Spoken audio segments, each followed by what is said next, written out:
বহুত ভাল লাগিছে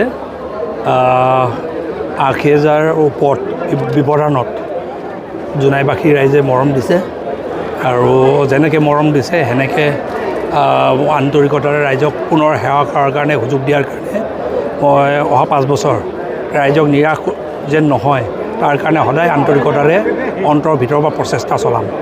কংগ্ৰেছৰ যিটো 19গৰাকী প্ৰাৰ্থী এজনে বাকী গোটেইকেইটা সংখ্যালঘু এতিয়া সংখ্যালঘু দললৈ পৰিণত হৈছে। নাই, আৰম্ভণিৰ পৰা আমাৰ মুখ্যমন্ত্ৰী ডাঙৰীয়াৰ পৰা আৰম্ভ কৰি সকলোৱে কৈ আছিলে যে কংগ্ৰেছৰ কেম্পেইনটো একচুৱেলি ফেচবুকত যিটো কেম্পেইন সদায় জিকিব বুলি ওলায়। ফেচবুকত যিখিনি বক্তব্য দিয়ে পাছত আমি গম পালোঁ সৰহভাগ ফেচবুকৰ যিখিনি খিলঞ্জীয়া মানুহৰ নাম লৈ যিখিনি একাউণ্ট চলাই আছে চব বাংলাদেশী মিয়া আৰু পাকিস্তানৰ পৰা চলায়, বাংলাদেশৰ আৰু কিছুমান অসমৰে বাংলাদেশী মিয়া মুছলমানে চলায়। তো এক প্ৰকাৰ চাবলৈ গ'লে হয় তেখেতসকলৰ চৰকাৰ গঠন হৈছে, কিন্তু ফেচবুকৰ চৰকাৰটো তেখেতসকল বাংলাদেশক লৈ গঠন হৈছে, পাকিস্তানক লৈ গঠন হৈছে। আৰু এতিয়া যিটো অৱস্থা কংগ্ৰেছৰ, অহাবাৰতো তেখেতসকলে বাংলাদেশ আৰু পাকিস্তানত নুঠিলে অসমত জেগা নাপায়, খিলঞ্জীয়া মানুহৰ মাজত জেগা নাপায়, এইটো প্ৰমাণ হ'ল। সেইটো অৱস্থাত সেইটো বাই এক্সিডেণ্ট জিকিছে। আদাৰৱাইজ এইবাৰ তাৰমানে বিধানসভাটো কংগ্ৰেছৰ যিখিনি সদস্য সেইটো আপুনি চাবলৈ গ'লে কংগ্ৰেছ নামাকৰণটো কংগ্ৰেছ এই মিয়া মুছলমান পাৰ্টি বুলিয়ে ক'ব লাগিব কেইদিনমান পাছত।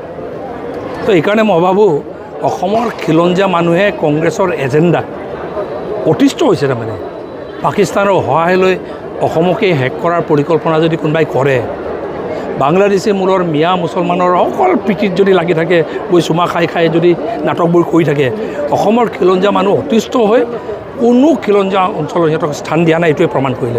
তিনিগৰাকীক লৈ তেওঁলোকে ত্যাগ কৰি ৰাজনীতি কৰা হৈছিলে, কিন্তু তিনিগৰাকীৰ এজনেই আছিলে, এই কি ক'ব? নহয়, আমাৰো গগৈ আছে, জীৱন গগৈ।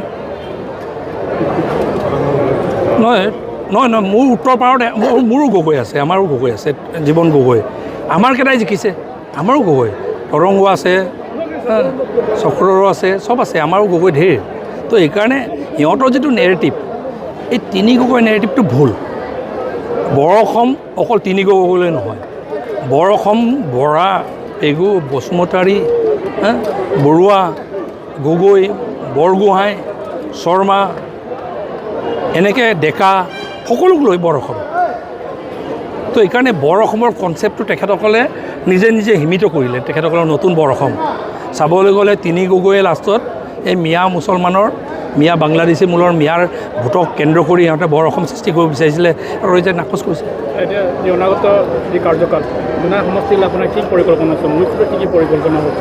প্ৰথমতে শপত গ্ৰহণ কৰি লওঁ, আজি আমি যামগৈ চবেই, তাৰপাছতে দায়িত্ব লৈ বহুত পৰিকল্পনা আছে।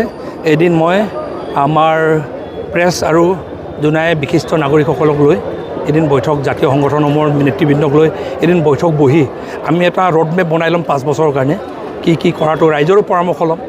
চব যে ময়ে জানো এনেকুৱা নহয়, ৰাইজৰ পৰামৰ্শটোৱে মেইন হ'ব। ৰাইজৰ ক'ত কেনেকৈ পৰিকল্পনা আছে, ৰাইজে কি আশা কৰে, চব বুজি মেলি আমাৰ এজেণ্ডাটো 5 বছৰৰ কাৰণে আমি ৰোডমেপটো ঠিক কৰিম।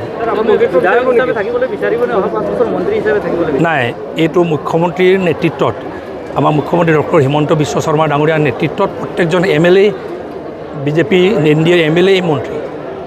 ছাৰ, এটা শেষৰ প্ৰশ্ন সুধিছোঁ, যিহেতু বহিৰাজ্যত অসমৰ যুৱক বহুত মৃত্যুমুখত পৰিছে ঘৰতে কাম কৰিব পৰা, তেনে ক্ষেত্ৰত অসমতে থাকি ঘৰতে থাকি কাম কৰিব পৰা আপোনাৰ সমষ্টিত কিবা চিন্তা কৰিছে নেকি?